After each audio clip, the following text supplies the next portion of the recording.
Itapat natin yung mga kamay natin sa food. Dear Lord, thank you po sa masasarap na food na binibili niyo po sa amin. Maraming salamat sa mga naganda para sa amin. Basbasan niyo po yung pagkain na inihanda po nila. At naway maging maayos po ang gagawin po namin activity dito. Bless us, O Lord, for this day gift as we're about to receive from the bounty of Christ. Amen. Amen. Father, Son, Holy Spirit. Amen. Okay, attack! Pagmamahal ang halang sa oras ng pangangailangan. Kami ang unang aaksyon. Sa kapwa kami laging naroroon. Pag-asa at tapang ang laging baon. Bawat isa'y sandigan. Hindi kalaban ang respeto'y pundasyon. Ang dangal ay di matitinag kailanman. Kami ang Knights ng Metro Manila.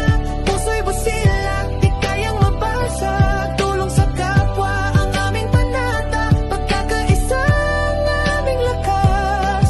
Karangalan, serbisyo at pagkakaibigan. Kami ang tinig sa bawat laban. Si EJ ang simula sa kanyang puso nagmula.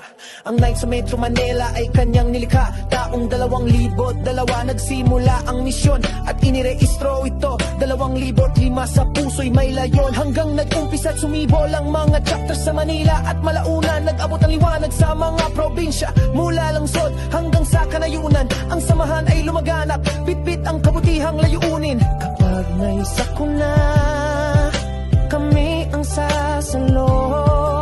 Kapag may luha, kami ang panyo.